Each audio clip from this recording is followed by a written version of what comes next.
Gloria a Dios. Estamos estudiando 2 de Corintios, capítulo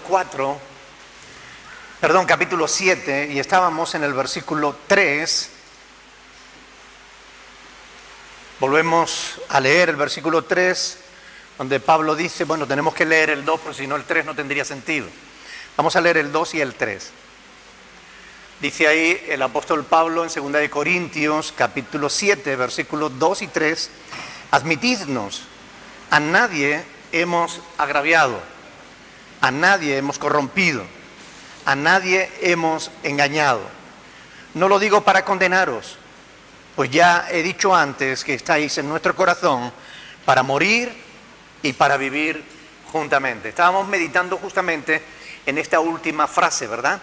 Para morir y para vivir juntamente. Y recordábamos las palabras, ¿verdad?, de Itai, que le dijo al rey: vive Dios y vive mi Señor, el rey, que o para muerte o para vida, donde mi Señor el rey estuviere, allí también estará tu siervo, ¿verdad? O las palabras de Ruth, ¿no?, que le dijo a Noemí: donde tú vayas, yo iré. No me pidas que te deje, porque donde tú vayas, no me aparte de ti, porque a donde quiera que tú vayas, yo iré. Donde quiera que vivieres, viviré. Tu pueblo será mi pueblo y tu Dios será mi Dios, ¿verdad? Los cristianos del primer siglo vivían siempre con una continua amenaza de martirio. Estaban siendo perseguidos. Y yo creo que actualmente, en el día de hoy, en muchísimos países está pasando exactamente lo mismo. Muchos hermanos nuestros, cristianos, están viviendo de la misma manera, en peligro, simplemente por ser cristianos. En peligro de morir por causa de la fe. Hoy mismo me enviaron una fotografía de las locuras que hace el Estado Islámico, ese mal llamado Estado Islámico, ¿no? Una fotografía en la que estaban decapitando a 400 personas. Y se veía uno, pues, justamente en el acto de cortarle la cabeza a alguien, ¿no? Y cuerpos tirados allí sin cabeza, las cabezas por los suelos, ¿no? Algo terrible, sin que las autoridades internacionales hagan nada para evitarlo. Ni tan siquiera salen los medios de comunicación. Son barbaridades y ni siquiera salen en las noticias. Si matan a un europeo, entonces sí salen las noticias. Pero como son gente de otros países, de Siria, de Irak, de Afganistán, entonces no es noticia, eso no es noticia. No tiene nada que ver con nosotros. Qué terrible, ¿no? Cómo se endurece el corazón humano ante el sufrimiento de sus semejantes, ¿no? ¿Ustedes estarían dispuestos a morir por vuestra fe? No me respondan, ¿eh? Respóndanse a sí mismos solamente, ¿no? Siendo sinceros, digo, siendo sinceros con nosotros mismos, o sea, no con los demás, ni siquiera con Dios, siendo sinceros con nosotros mismos. A algunos incluso les cuesta venir el domingo a la iglesia o a los estudios, ¿no? A otros vienen, pero les cuesta ser puntuales. ¿Ustedes creen que cristianos de esa envergadura estarían dispuestos a dar sus vidas por su fe, cuando no son capaces siquiera de esforzarse un poquito en mostrar a Dios una actitud de respeto? Muchísimas personas que se hacen llamar cristianos ni siquiera se han arrepentido de sus pecados. Siguen practicándolos en secreto. Pero van a la iglesia y con eso creen que se justifican delante de Dios. ¿Ustedes creen que una persona así realmente es un verdadero cristiano? ¿Qué dice la Biblia de los que practican el pecado? Que son hijos del diablo.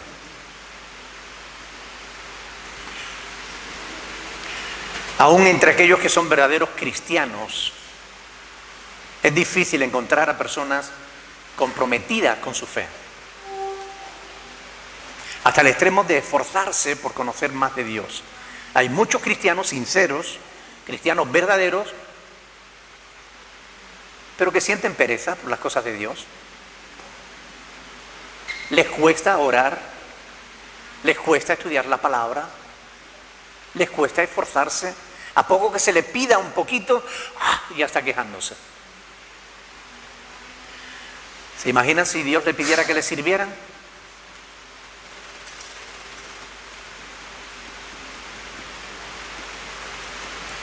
¿Cuánto ha descendido la calidad del cristianismo en Occidente? ¿No les parece? Hay más calidad de fe en aquellos que están siendo perseguidos que aquí que tenemos todas las comodidades. ¿Es verdad o no? A veces parece que la persecución hace aflorar los verdaderos cristianos. Y no es verdad. La verdad es que la persecución lo que hace es separar al verdadero del que no lo es. Porque el que no lo es, inmediatamente ante el peligro, se calla la boca. No, yo cristiano, ¿quién? ¿Yo? ¿Qué dices, mujer? Tú te confundes. ¿Recuerdas la negación de Pedro? Ante el peligro. No, yo cristiano, yo. ¿Qué dices? Y entonces solo los que son verdaderos cristianos son capaces de arriesgar todo cuanto tienen. Ojalá que no sea necesaria una persecución para que nuestra fe aflore, para que podamos vivir la fe de una manera real, de una manera pública. Ojalá. Creo que todos nosotros debemos meditar sobre estas cuestiones porque estamos en un tiempo en que necesitamos definirnos, definir nuestra posición. ¿Somos o no verdaderos cristianos? ¿Somos o no discípulos de Cristo? ¿Hasta dónde llega mi fe? ¿Hasta qué punto llega mi determinación de confesar a Cristo delante de los demás? ¿Asumiríamos riesgos por nuestra fe?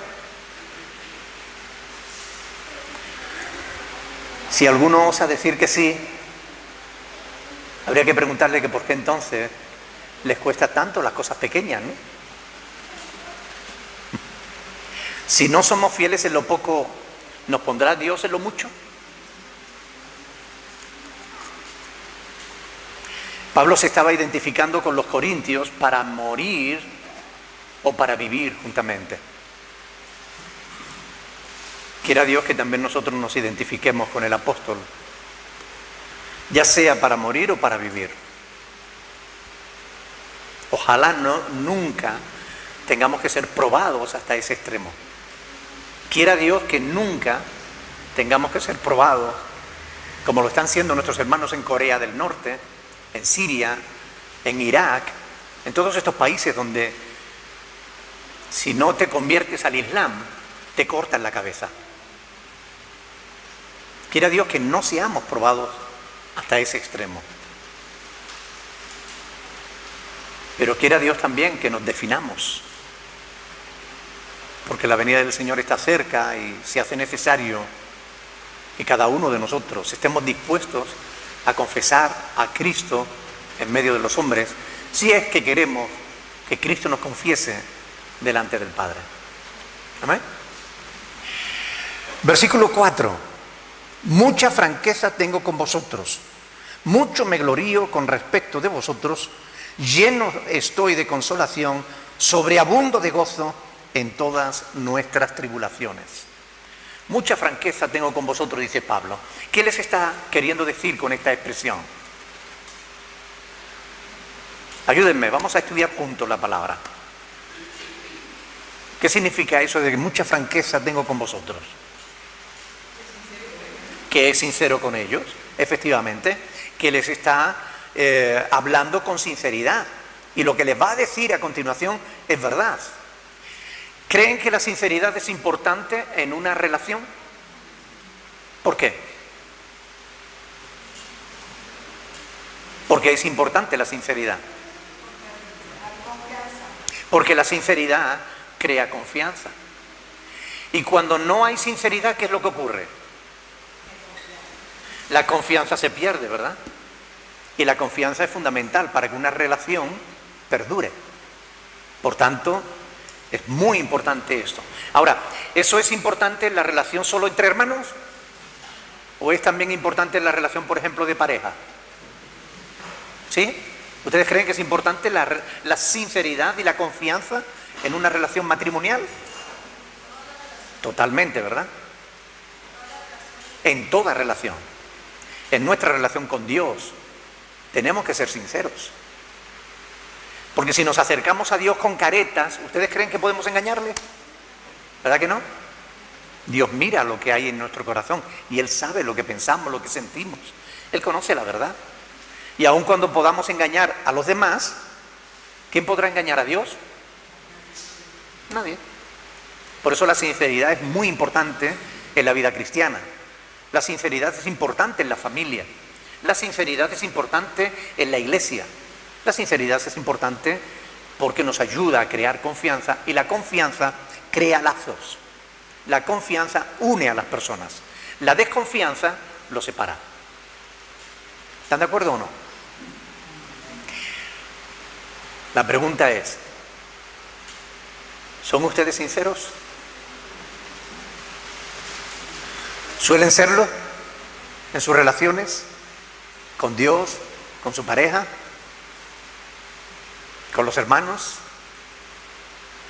Más nos vale, ¿verdad? Porque de lo contrario nuestras relaciones no prosperarían. Hay que ser sinceros y hablar verdad. Está escrito en Efesios 4:25. Vamos a verlo. Efesios 4:25. Ahí dice la palabra del Señor.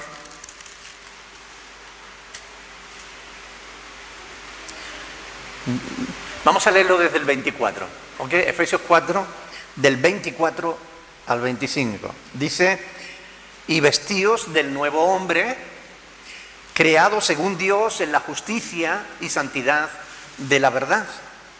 Por lo cual, desechando el qué, la mentira, hablad verdad cada uno con su prójimo. ¿Por qué? Porque somos miembros los unos de los otros. Por tanto, desechando la mentira, hablad verdad cada uno con su prójimo. Amén. Es lo que la palabra de Dios nos encomienda, es un mandamiento apostólico. Y es verdad que muchas veces damos mucha importancia a algunos mandamientos, pero hay otros mandamientos a los que no le damos ninguna importancia. Hay muchos cristianos que no le dan importancia a mentir. Es más, hay algunos que practican la mentira. ¿Cómo se le llama a esas personas? Mentirosas. ¿Y qué dice el apóstol Pablo en 1 Corintios 6 sobre los mentirosos? No heredarán el reino de Dios. Dice, a lo mejor no le damos importancia, pero Dios sí se la da. ¿Ok? Por tanto, es importante que nosotros también le demos importancia a todos los mandamientos que encontramos en las Escrituras, que tienen que ver con la iglesia. Por tanto, es importante que seamos sinceros, que hablemos verdad, que desechemos la mentira, porque todo eso nos ayudará en nuestras relaciones a crear lazos fuertes. No podemos ser selectivos con los mandamientos de Dios. No podemos cumplir aquellos que nos gustan y desechar los otros que no nos gustan. O no podemos cumplir aquellos que nos cuestan poco y los otros que cuestan más, como que no los cumplimos. Y eso pasa, por ejemplo, fíjense, hay una secta que se llaman judíos mesiánicos, ¿verdad? Que ellos son muy selectivos en los mandamientos que quieren cumplir. Por ejemplo, son muy estrictos en el uso de los nombres de Dios y de cumplir con ciertas festividades judías, con ciertos mandamientos que tienen que ver con el pueblo de Israel, pero hay otros mandamientos con los que no quieren saber nada.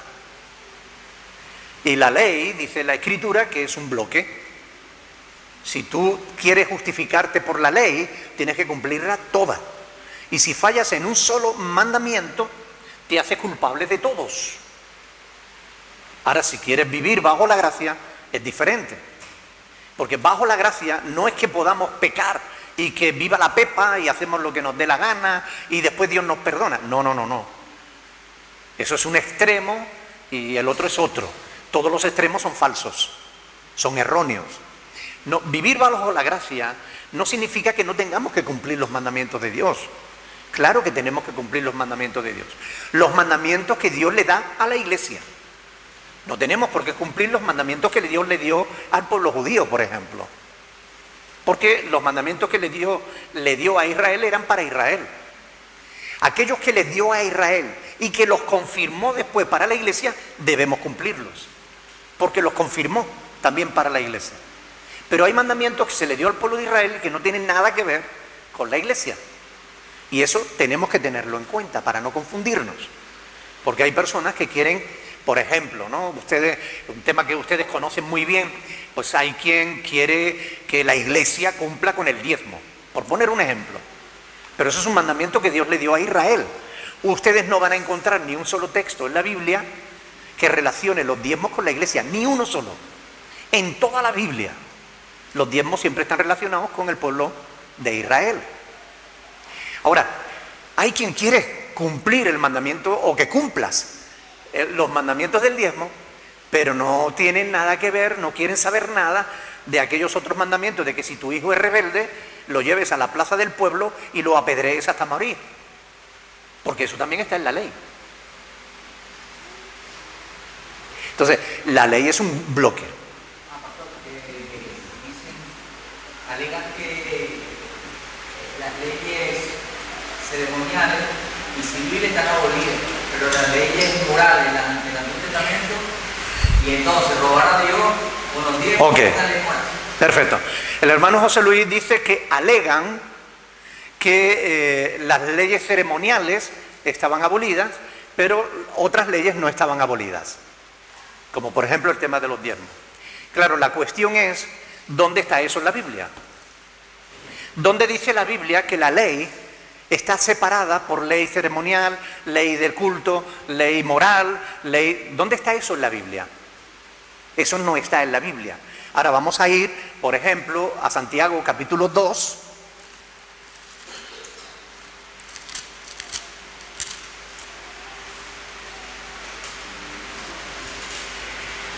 Y vamos a leer el versículo 10. Por poner un ejemplo, ¿ok? Santiago capítulo 2, versículo 10. Dice, porque cualquiera que guardare toda la ley, pero ofendiere en un punto, se hace culpable de todos. Según Santiago, ¿hay división entre ley ceremonial, ley moral o otro tipo de ley? No, la ley es la ley. Y la ley es una referencia a los mandamientos mosaicos. Aquí la ley se está refiriendo a la ley de Moisés. ¿Ok? Recuerden que el Nuevo Testamento se estaba escribiendo cuando Santiago escribió esto. Todavía la Biblia no estaba completa. Por tanto, cuando ellos hablaban de ley, hablaban de la ley de Moisés. Entonces él dice, cualquiera que guardare toda la ley. Al decir toda, ¿se refiere a los mandamientos ceremoniales o a los mandamientos morales? ¿Toda qué es? Toda. Cualquiera que guardare toda la ley, pero ofendiere en un punto, se hace culpable de todos. O sea, la Biblia lo que nos enseña es que la ley es un bloque. No hay ni un solo pasaje, ni uno, en toda la Biblia que demuestre que Dios abolió una parte de la ley, pero otra no. No lo hay. La ley es la ley. Vamos a ir a Gálatas, capítulo 3, donde vamos a leer unos versículos aquí. Gálatas, capítulo 3, y van a ver cómo Pablo también entiende que la ley es un bloque. La ley no es parte y parte. Escojo lo que me gusta y lo demás lo desecho. El apóstol Pablo en Gálatas capítulo 3, versículo 10, dice lo siguiente: porque todos los que dependen de las obras de la ley están bajo maldición. Escuchen bien, esto lo dice la palabra de Dios, no lo digo yo.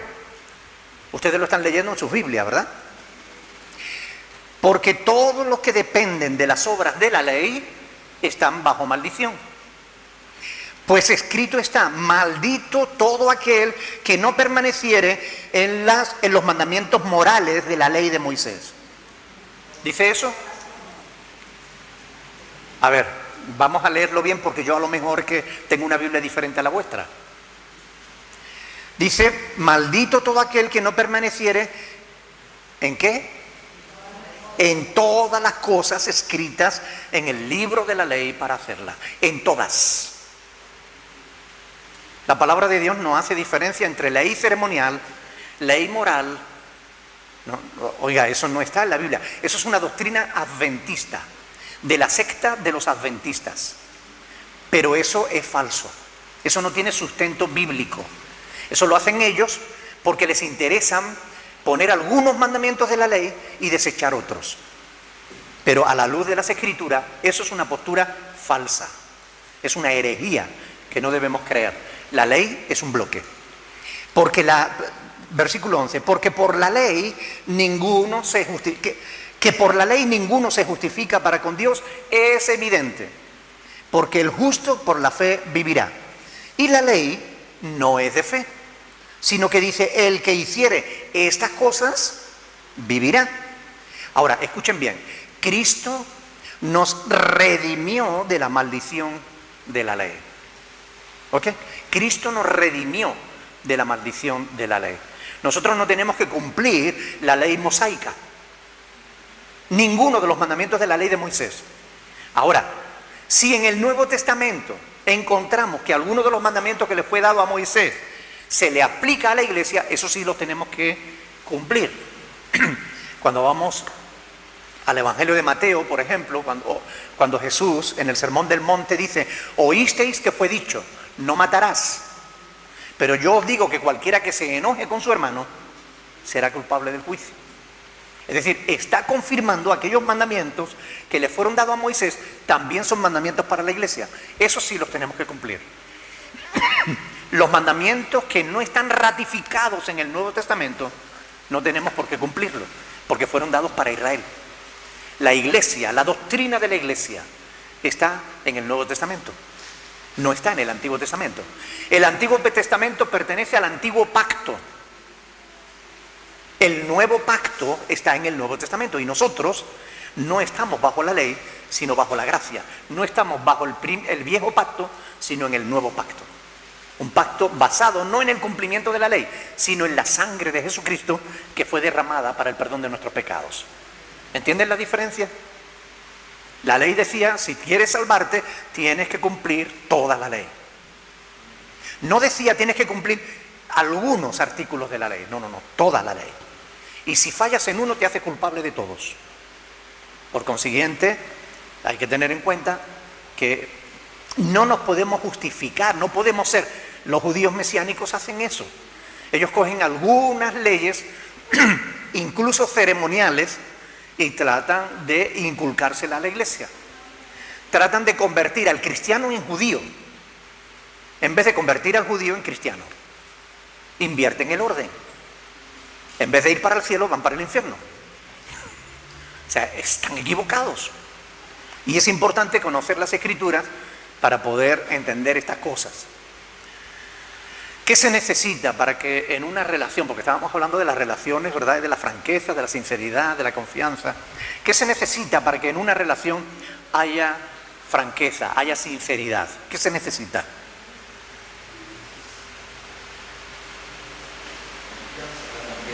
Confianza. Y es muy importante eso. Confianza. Si tú no tienes confianza con alguien, a lo mejor te cuesta abrir tu corazón, ¿verdad?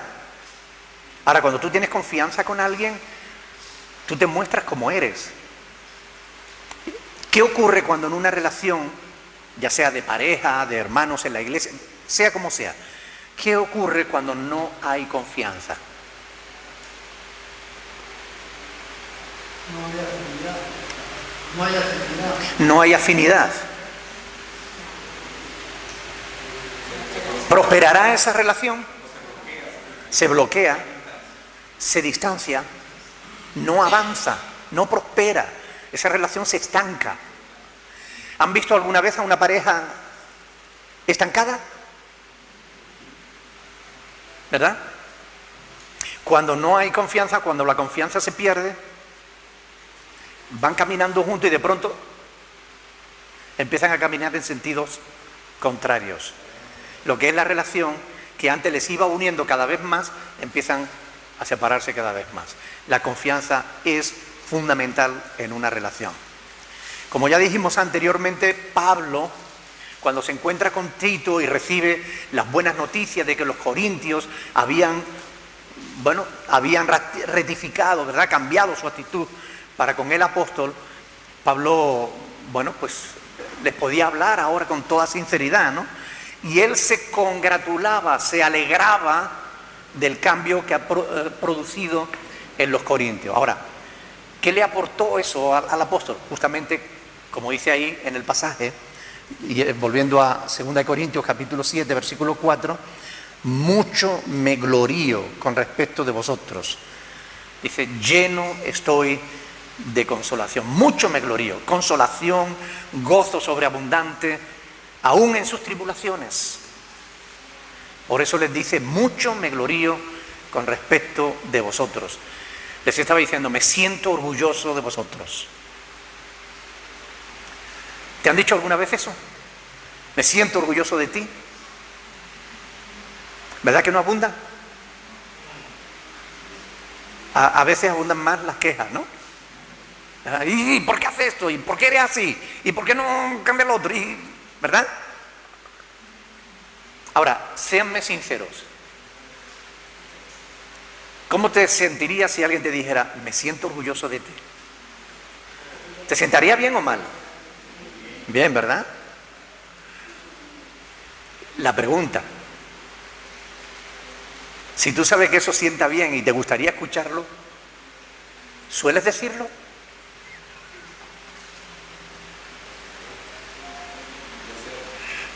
Tendríamos que sembrar si queremos recoger, ¿no les parece? ¿Verdad?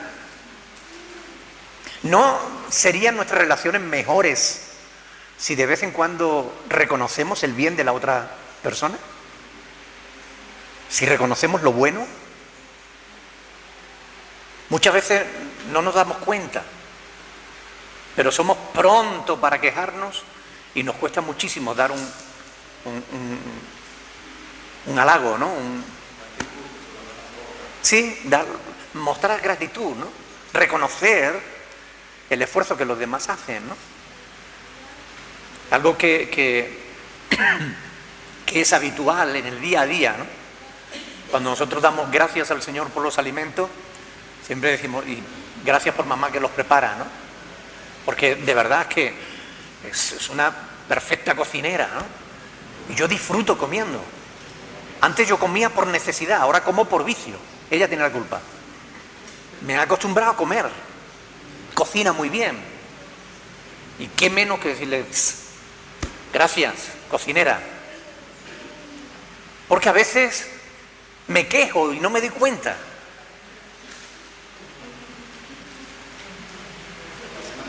Y tengo que estar pendiente de eso. Porque a veces me quejo, o sea, me sale la queja sola. Sin que yo quiera. O sea, esto está caliente, esto está frío, esto está así, esto está asado, le falta sal, no sé qué.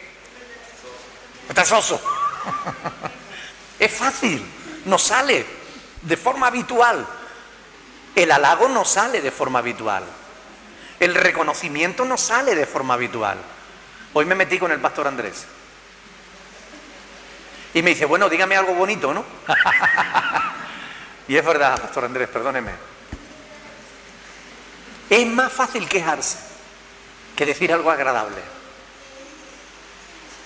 Pero si nos gusta que alguien nos diga algo agradable, debiéramos también practicarlo. ¿No creen? Porque estoy seguro de que eso mejoraría nuestras relaciones. De esposos, de hermanos, de iglesia, de familia. ¿Verdad? Tenemos que practicarlo más. Pablo lo estaba diciendo, me glorío con respecto de vosotros. Estoy orgulloso de vosotros. Yo estoy orgulloso de vosotros. De verdad, en serio. Yo doy gracias a Dios por esta congregación. Y lo he dicho en algunas ocasiones, que hay iglesias muy grandes que en el culto de entre semana va muy poca gente. Conozco una iglesia, no voy a decir dónde, en la que tienes unos 450 miembros. Según el pastor me dijo, se reúnen unos 450 personas el domingo. Yo estuve en una reunión de entre semana y había 10 personas, no llegaban. 10 personas de 450. Aquí estamos un jueves y estamos el 60% de la iglesia. Yo me siento orgulloso de vosotros, porque amáis la palabra. Os encanta estudiar, aprender de las cosas del Señor. Y eso para mí me hace sentir bien. Mis hermanos aman a Dios. Es bueno de vez en cuando decir, me siento orgulloso de ti.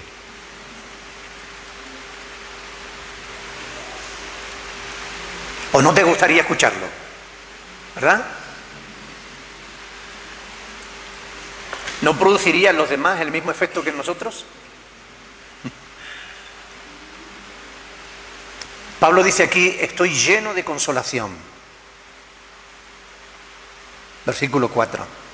Lleno estoy de consolación. La palabra griega que se traduce por consolación es kaleo. Y esta palabra se traduce de diferentes maneras.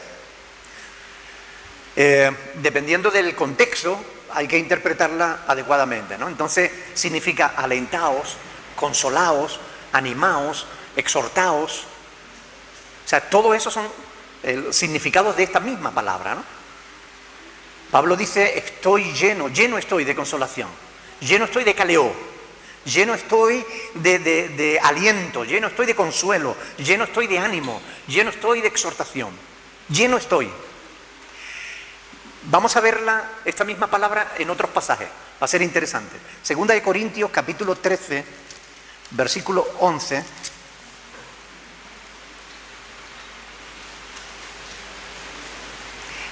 Dice ahí el apóstol Pablo, segunda de Corintios 13, 11, dice, por lo demás, hermanos, tened gozo, perfeccionaos, consolaos, aquí la tenéis, kaleo, consolaos, sed de un mismo sentir y vivid en paz, y el Dios de paz y de amor estará con vosotros.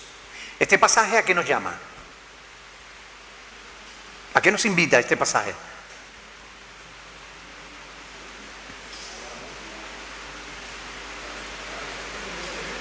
¿A qué?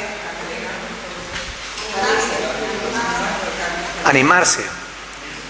De alguna manera nos anima, nos exhorta a responsabilizarnos los unos por los otros, para que nos demos aliento el uno al otro, para que nos consolemos el uno al otro, para que nos exhortemos el uno al otro. Se trata de eso, de que nos preocupemos por el hermano, por la hermana.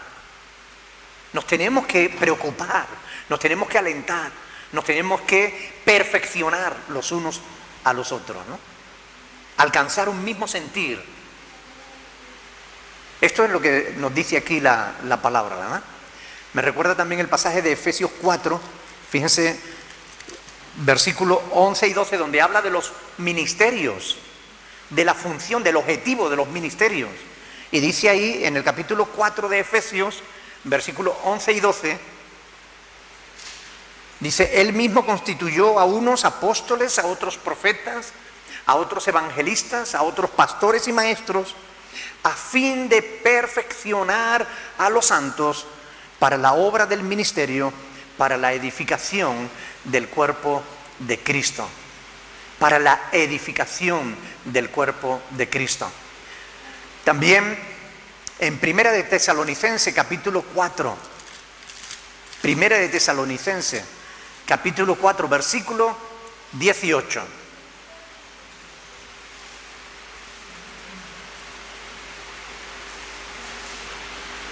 Primera de Tesalonicenses 4, 18. ¿Lo tienen? Dice, por tanto, ¿qué dice? Alentaos los unos a los otros con estas palabras. Fíjense en el capítulo, recuerdo que estos son mandamientos apostólicos, ¿ok? En el capítulo 5, versículo 11. Por lo cual, animaos unos a otros y edificaos unos a otros, así como lo hacéis. ¿Lo hacéis? Tenemos que hacerlo, ¿no? Y si lo hacemos, tenemos que seguir haciéndolo. Tenemos que hacerlo. Tenemos que edificarnos, tenemos que alentarnos, tenemos que edificar, animarnos los unos a los otros. ¿Qué es edificar? Construir. ¿Qué es lo contrario? ¿Cuál es el antónimo de construir? Destruir. ¿Qué es lo que más hacemos en nuestras relaciones con los demás? ¿Construimos o destruimos? A veces ni siquiera nos hemos parado a pensar. Pero párate a pensar por un minuto. Pregúntate a ti mismo. Cuando yo hablo con alguien, ¿qué hago? ¿Procuro su edificación? ¿O vuelco veneno y vuelco cosas que no edifican? Tenemos que pensarlo. Porque un día vamos a tener que dar cuenta de todo lo que hemos hecho. Así que más nos vale de vez en cuando pararnos y saber qué estamos haciendo, si lo estamos haciendo bien o si no. Y si no lo estamos haciendo bien, que podamos rectificar para que podamos hacer las cosas como Dios quiere, ¿verdad? Hebreos capítulo 3. Hebreos capítulo 3, versículo del 12 al 13.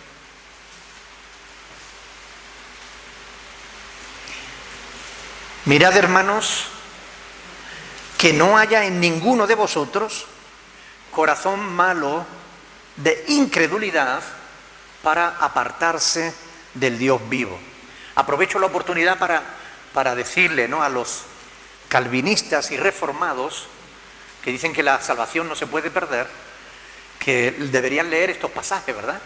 Porque dice, mirad, hermanos, ¿está hablando con hermanos o con creyentes o con incrédulos?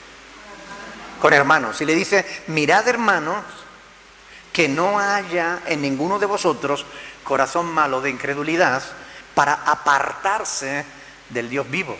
Aquí está diciendo el autor que un cristiano se puede apartar del Dios vivo, ¿sí o no? Está escrito, ¿verdad? Antes, exhortaos, aquí tienen la palabra kaleo, exhortaos los unos a los otros cada día. Bueno, de vez en cuando, ¿no? No hace falta todos los días, ¿no? Sí. Todos los días, cada día. Exhortaos los unos a los otros cada día. Entre tanto que se dice hoy, para que ninguno de vosotros se endurezca por el engaño del pecado. Amén. Porque somos hechos participantes de Cristo con tal que retengamos firme hasta el fin nuestra confianza del principio. Amén. Por tanto, alentaos, exhortaos los unos a los otros cada día. Debiéramos tomar nota y poner, tengo que animar y exhortar a mis hermanos todos los días. Todos los días. A mi esposa, a mis hijos. Tengo que exhortarles, animarles, alentarles, consolarles, edificarles todos los días. En Cristo no hay paro. En Cristo tenemos muchas cosas que hacer, ¿verdad? Si tú no tienes trabajo, Dios te da trabajo. Exhorta, anima, alienta, consuela. Tenemos trabajo que hacer. Dios quiere que estemos ocupados en estas cosas. Porque si estamos ocupados en estas cosas, estamos construyendo, edificando. Ahora, si no lo hacemos, es como si estuviéramos destruyendo. ¿Por qué? Porque cuando tú no cuidas una edificación, ¿qué le pasa a esa edificación? Se derrumba. Así que tenemos este mandamiento: consolarnos, alentarnos, animarnos, exhortarnos los unos a los otros cada día. La cuestión es, ¿lo hacemos?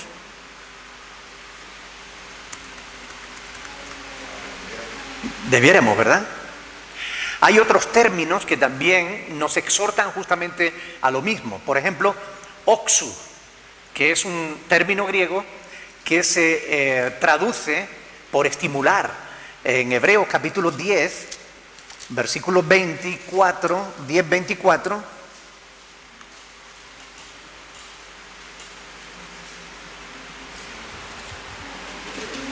Hebreos 10:24 dice: y considerémonos unos a otros, ¿para qué?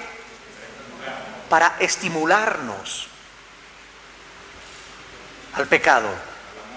Perdón. Para estimularnos al mal. No, al amor y a las buenas obras.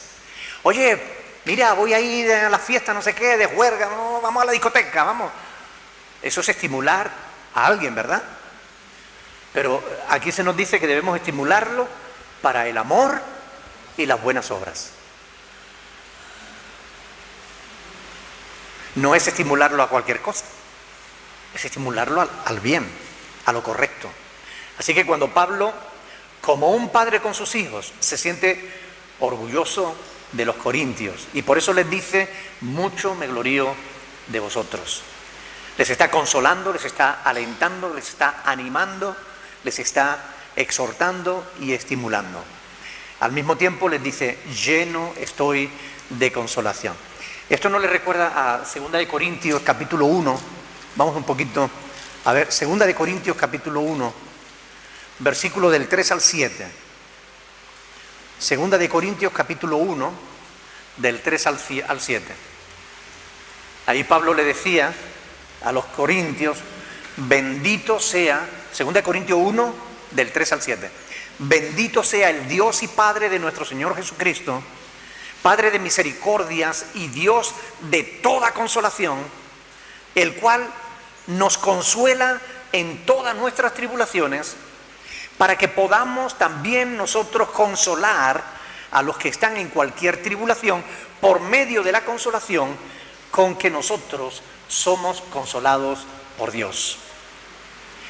Porque de la manera que abundan en nosotros las aflicciones de Cristo, así abunda también por el mismo Cristo nuestra consolación. Pero si somos atribulados, es para vuestra consolación y salvación. O si somos consolados, es para vuestra consolación y salvación, la cual se opera en el sufrir las mismas aflicciones que nosotros también padecemos. Y nuestra esperanza respecto de vosotros es firme, pues sabemos que así como sois compañeros en las aflicciones, también lo sois en la consolación. Amén.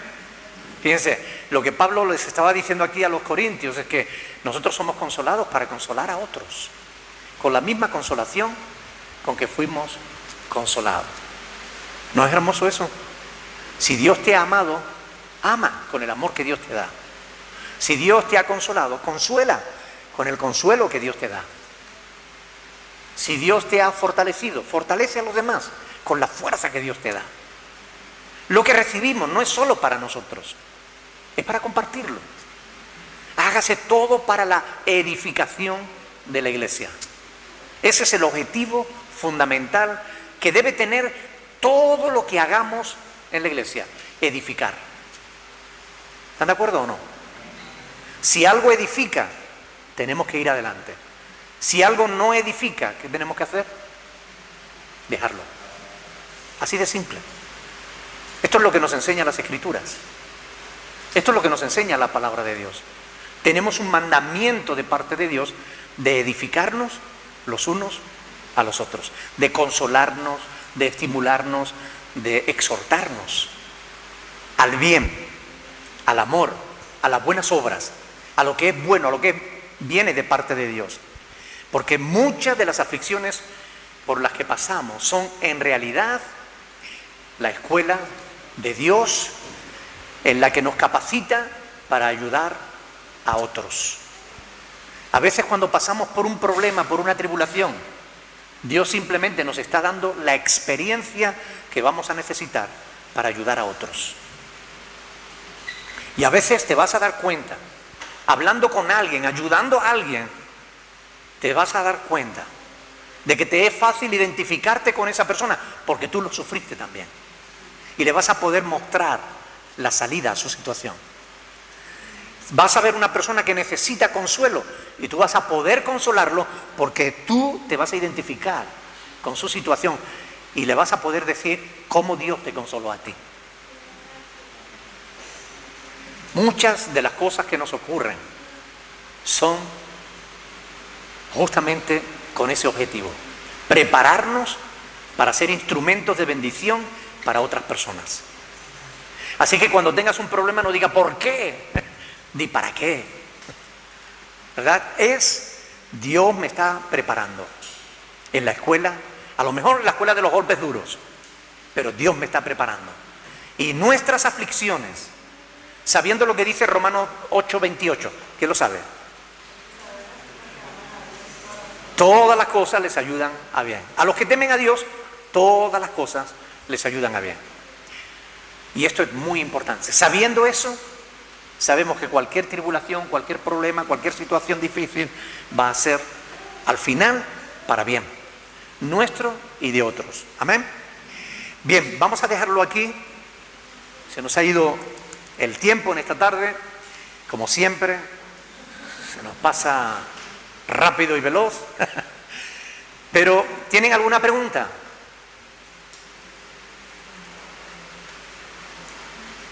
Bueno, recuerden, consuelen, animen, alienten, exhorten. De vez en cuando dejen de quejarse y den algún halago. Amén. Porque eso, díganle a alguien, a sus propios hijos, a su esposo, a su esposa, a su hermano: me siento orgulloso de ti. Porque eso le va a edificar. Y posiblemente si tú siembras, alguien te va a decir a ti: me siento orgulloso de ti. Amén. Vamos a ponernos de pie, vamos a orar al Señor, dándole gracias por su palabra que nos edifica, que nos instruye y que nos muestra el camino que Dios quiere que sigamos. Amén. Muy bien.